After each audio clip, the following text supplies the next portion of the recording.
Well, I just finished the OC, and I was looking for another show when someone recommended One Tree Hill from a few years back. But then I looked at it, it was like 9 seasons, 187 episodes. I just thought that was way too much a commitment. And it seems like lately the miniseries has really been all the rage. Quick, 7 to 8 episodes, hammered out. And the Golden Globes really seems to be recognizing that, with The Queen's Gambit, The Undoing having been nominated this week. So to talk more about this, we've got Robert Thompson, the Syracuse University professor of television and pop culture, and Yahoo Finance's Canal also joins us for this conversation. So Robert, first of all, go Orange. And then secondly, I just want to ask about what explains the rise of the miniseries format, and how has that kind of changed as people also change the way that they're consuming media through streaming, for example? Well, the rise is really a return, but a lot of it has to do with the business model of watching television has totally changed. The miniseries began, in this country at least, back in the 1970s, and it was spectacularly successful. Roots in 1977, 8 straight nights in a row, some of the highest ratings that television had ever gotten up until that point. And that was followed by Shogun and Winds of War and War and Remembrance and Centennial, big budget miniseries. The problem back then in the network era, though, is you'd have 8 nights, you'd get great ratings, but you'd have your time slots all dressed up with no place to go. Television back then wanted habit formation. They wanted you to come back every Thursday or every Tuesday and watch the same shows year after year after year. Streaming has completely changed that. You don't have to watch anything when it's on. You can watch it whenever you feel like it. And therefore, there's space for these kinds of miniseries. Also, the fact that even regular series have become more like miniseries over the past 20 years or so.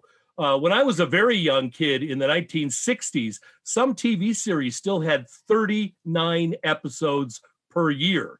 The Sopranos was not considered a miniseries, but it would have 13 episodes per season, and it would sometimes go on a break 9 months, 12 months, 21 months. Good for the art of television, lots more time when you don't have to be churning these things out like Chevys, but a very different way of thinking about how television is made and viewed. And Robert, to that point, you mentioned how streaming is accelerating the rise of the miniseries. You don't traditionally see a 6 to 7 episode format on cable television. So do they need to get behind that if they want to compete with the likes of a Netflix or an HBO Max?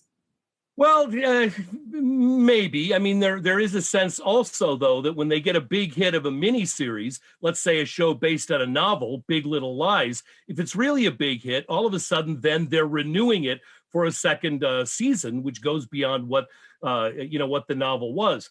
It all depends on the various different economic ways of packaging this. What streaming services need, and to a great extent what cable the premium services need, is to keep people subscribing, which means they don't have to be watching anything on that service at any given time. They just have to like it enough to keep paying their monthly bill. We should keep in mind, though, where the real big, huge money is still in television. Let's take Netflix.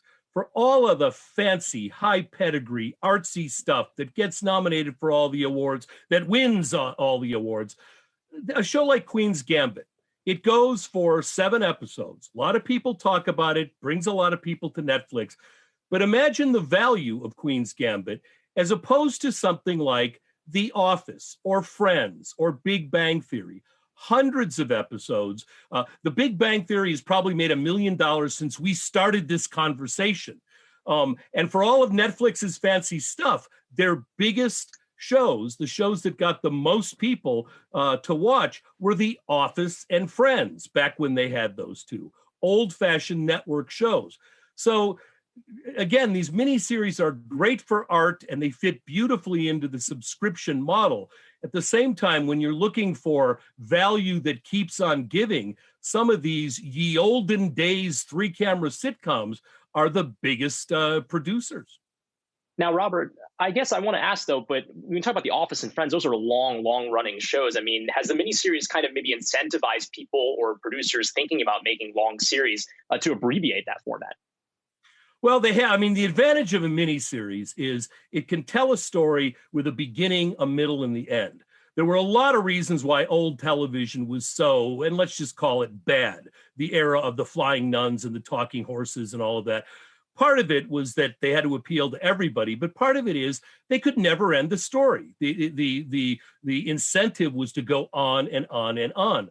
The miniseries can do sophisticated stuff. They can get rid of characters when they need to be gotten rid of and all of that kind of thing. To me, one of the really creative ways that we've adjusted this is the ongoing series, which has all the value of branded recognition over the years, but they completely restart them every season. An example of this would be Fargo, American Crime Story and American Horror Story, True Detective.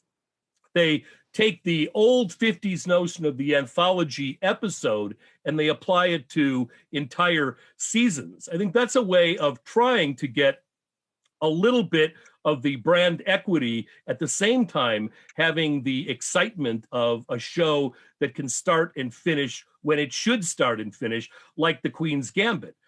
If Beethoven would have written the Fifth Symphony for network television, they would have said, "Oh yeah, we really like that. Can you give us 7 more movements?"